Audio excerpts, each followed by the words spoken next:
Sir class 10 हमारा जो अब ग्रामर का सेक्शन हमारा कंप्लीट हो गया है।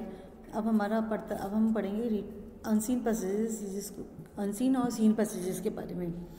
तो अनसीन पैसेज आपके इसमें 2 पैसेजेस आते हैं आपके, जो टोटल 14 मार्क्स के होते हैं, यानी कि 7 मार्क्स के 2 पैसेजेस आते हैं।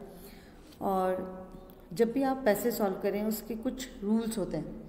वो रूल्स क्या हैं कि आपको पहले तो उसको पैराग्राफ जो आपको पैसेज दिया है आपको उसको प्रॉपर्ली पढ़ना है, ढंग से आपको उसको रीड आउट करना है।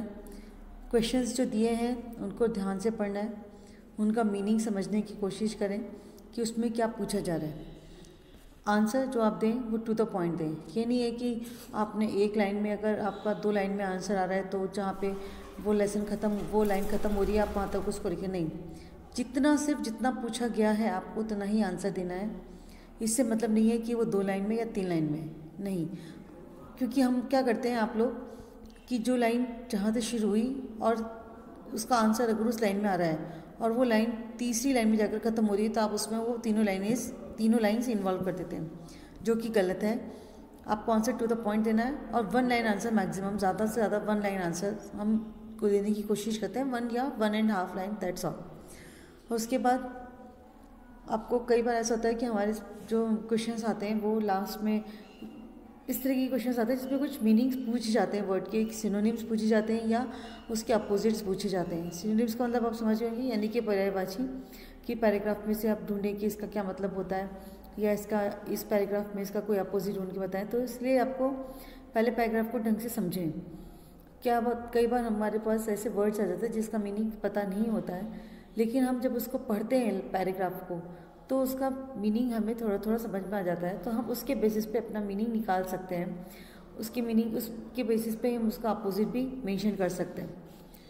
और जब आप क्वेश्चन आंसर्स को जब आप करने चलें तो अपने आंसर्स को मार्क करते चले, जिससे आपको कन्फ्यूज़न नहीं हो बार बार ढूंढने में, टाइम भी वेस्ट होता है हमारा। तो ये कुछ चीज़ें, और साथ में लास्ट जो पॉइंट वो ये होता है कि जिस टेंस में आपको क्वेश्चन दिया हुआ है आपको उसी टेंस का यूज़ करना है। भले ही वो टेंस आपके पैराग्राफ में प्रेजेंट टेंस में हो, लेकिन अगर क्वेश्चन आपसे पास्ट में पूछा गया है तो आपको भी आंसर पास्ट टेंस में ही देना है। So now let's start our paragraph, that is about the man के बारे में है। Man is the wisest of all animals bye virtue of only one thing.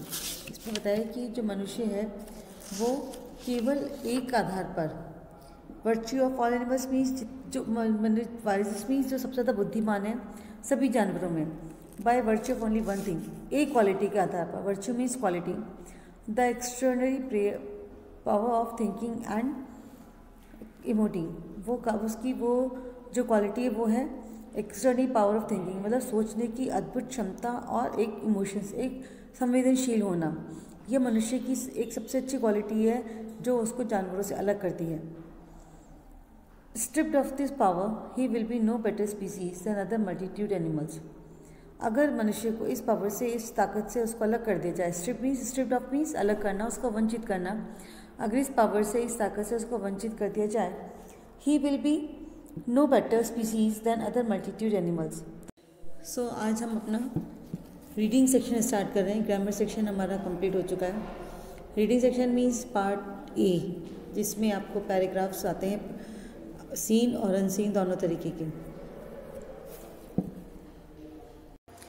कि अगर उसकी मनुष्य की जो सोचने समझने की शक्ति है, जो उसके अंदर भावनात्मक शक्ति है, अगर उसको छीन लिया जाए, स्ट्रिप्ड ऑफ मीन्स उस ताकत को छीन लिया जाए, he will be no better species than the multitude animals, तो वो एक जन समूह से अच्छी प्रजाति नहीं हो सकती, जन समूह से बेहतर प्रजाति नहीं हो सकती।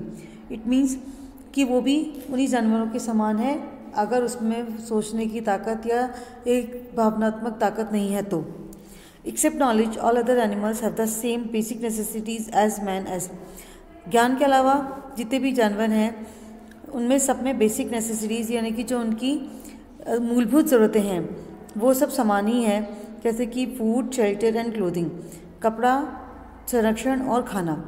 The third of course is naturally provided to animals in the form of long hair and fur to enable them to face adverse weather conditions. लेकिन अगर देखा जाए वास्तव में तो जो तीसरी वाली है यानी कि क्लोथिंग की जो बात है, is naturally provided to animals, ये जानवरों को प्राकृतिक रूप से मिली हुई होती है in the form of long hair and fur, बड़े बालों और फर के रूप में, to enable them to face adverse weather conditions, जो उनको विपरीत मौसम को फेस करने में उनका सामना करने के योग्य बनाती हैं। Man's basic necessities are 4 in number, मनुष्य की जो चार मूलभूत ज़रूरतें हैं, food, shelter, clothing and education, कपड़ा, रहने की जगह, क्लोथिंग एंड एजुकेशन, साथ में जो चौथी चीज़ है वो है शिक्षा। As the modern world is completely propelled by knowledge acquired by all means, जैसा कि आज हमारा आधुनिक संसार पूरी तरीके से सुसज्जित है उन चीज़ों से जो उस ज्ञान के द्वारा जो वो बहुत सारे संसाधनों से प्राप्त करता है। Education to all has become the focus of attention all over the world, आज पूरे संसार में एजुकेशन जो है वो सभी की आकर्षण का केंद्र है। मीन्स जो जितना ज़्यादा शिक्षित होता है वो उतना ही ज़्यादा लोगों को अपनी ओर आकर्षित करता है, लोगों को अपना बना पाता है। those countries which cannot provide it equitably to all their citizens are considered backward, वो देश जो अपने नागरिकों को ये सब चीज़ें समान रूप से नहीं प्रोवाइड करवा सकते, इक्विटेबली मीन्स समान रूप से, आर कंसिडर्ड बैकवर्ड, उनको पिछड़ा हुआ माना जाता है। However affluent and resourceful they may be materially, भले ही वो मटीरियली मीन्स इकोनॉमिकली या कह सकते हैं कि फाइनेंशियली वो भले ही कितने भी उनके पास कितने भी ताकतवर हों या कितने भी उनके पास काम करने की संसाधन हों। Illiteracy is identified as the root cause of most number of social evils, आज जितनी भी जो सामाजिक बुराइयां हैं उनका जो जड़ है, उनकी जो मेन कारण है वो है अशिक्षा। अशिक्षा ही सभी सामाजिक बुराइयों का मेन कारण माना जाता है। सो क्लास, ये तो हमारा पैराग्राफ है जो हमने रीड आउट किया। इसी तरीके से आपको भी इसको मीनिंग हर एक चीज़ को रीड आउट करना है, पहले पैराग्राफ को उसका मीनिंग निकालना है। अब हम उसकी क्वेश्चन आंसर्स करते हैं। फर्स्ट है, what protects animals from the adverse weather condition, यानी कि ऐसी कौन सी चीज़ें हैं जो जानवरों को विपरीत मौसम परिस्थितियों में भी, मतलब ख़राब मौसम में भी उनको सुरक्षित रखती हैं। So answer is their long hair and fur protects them from the adverse weather condition, उनके लंबे बाल और उनके फर उनको इन विपरीत मौसम में भी सुरक्षित रखते हैं। ये देखिए, ये आपका ये वाली जो लाइन है ये आपकी कौन से पैराग्राफ की ये 5th बल्कि 4th लाइन से ये शुरू हो जाता है, लेकिन हम 4th लाइन से हमने इसका लिखना आंसर शुरू नहीं किया यहाँ से कि द थर्ड, ऑफ कोर्स नहीं। मैंने कहा कि आपको आंसर टू द पॉइंट देना है, तो इसीलिए हमने जो हमारे क्वेश्चन में पूछा गया कि उसी बात को हमने सिर्फ मेंशन किया है। क्या चीज़ें? उनके लंबे बाल, उनके फर। वॉट की जगह पे आ जाएगा there long hair and fur, फिर बाकी का क्वेश्चन में से आ जाएगा protects animals from the adverse weather condition. ना question number 2, mention the basic necessities of man. क्या है मनुष्य की बेसिक नेसेसिटीज़? डाटा अब हमें ये लिखने की ज़रूरत नहीं है, man's basic necessities are 4 in number, नहीं। क्या पूछा आपसे कितनी कौन सी नेसेसिटीज़ हैं? तो man's basic necessities are food, shelter, clothing and education. ये हो गया, क्योंकि हमसे यहाँ पे नहीं पूछा कि कितनी है, हमसे पूछा कि कौन कौन सी है, तो हमें उसको मेंशन करना है। Question number 3, how is the man different from other animals. कि मनुष्य दूसरे जानवरों से किस तरीके से अलग है। किस तरीके से अलग है ये हमने अभी पढ़ा था कि क्योंकि उसके पास सोचने समझने की क्षमता है, इमोशंस हैं उसके पास, इसीलिए वो सबसे अलग है। तो इसको हम अब लिखना कैसे? The man is different due to his extraordinary power of thinking and emoting. This is the only answer. ये आपको स्टार्टिंग से कुछ भी नहीं लिखना है, ये आपके फर्स्ट लाइन में दे रखा है, man is the wisest of all animals bye virtue of only one thing. नहीं, मैं बार बार एक ही बात कहती हूँ कि अपनी लैंग्वेज में ही आपको आंसर देना है, तो इसलिए आपको बुक की लैंग्वेज को यूज़ नहीं करना है। क्या पूछा है कि मनुष्य दूसरे जानवरों से अलग कैसे है? तो मैन, पहले आप आंसर क्वेश्चन में से ही लेंगे, man is different from other animals due to his extraordinary power of thinking and emoting. Now the next question is what is the root cause of all evils? सभी बीमारियों की सभी समस्याओं की जड़ क्या है? क्या है? इलिटरेसी। बस सीधा सा आंसर है इसका। आपको इसमें ज़्यादा कुछ लिखना नहीं है, बस ज़रूर है कि क्वेश्चन में से आपको जो लैंग्वेज है वो दिखनी है। फॉल्ट की जगह पर इलिटरेसी आ जाएगा एंड बाकी का जो चीज़ें हैं वो आपकी क्वेश्चन में से आ जाएंगी। हमें भले ही वो कहीं पे भी आ रहा हो, कितने भी बड़े लाइन में हो। अब आपको इसमें दे रखा है illiteracy is identified as the root cause of most number of social evils. हमें लिखना ही नहीं है, हमें बुक की लैंग्वेज यूज़ ही नहीं करनी है, इसीलिए हमने सिर्फ फॉल्ट की जगह पर इलिटरेसी लिखा और बाकी का हमने क्वेश्चन में से ही लिख दिया। नेक्स्ट क्वेश्चन है which countries are considered backward? कौन से देशों को हम पिछड़ा हुआ कहा जाता है? The countries which can not provide education and other 3 basic facilities, basic necessities equitably to other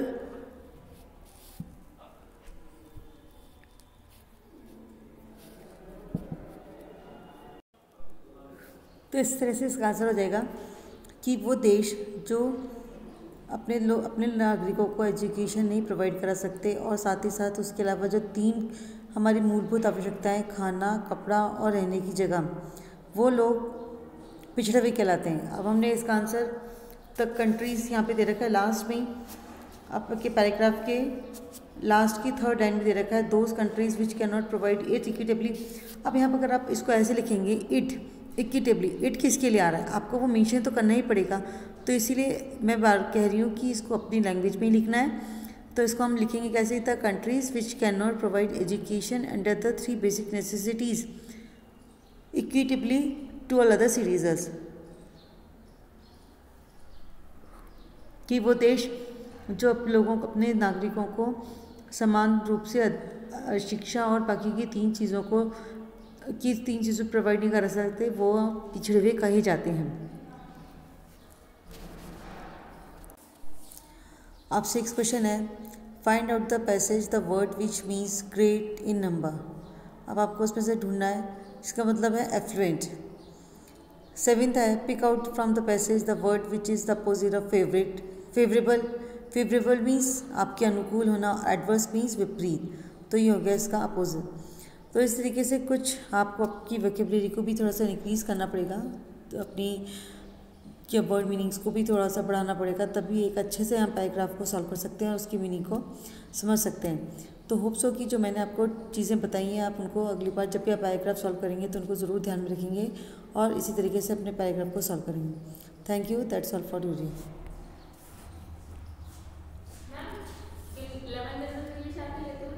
हाँ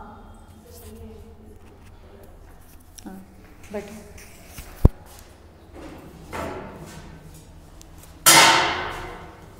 बोल।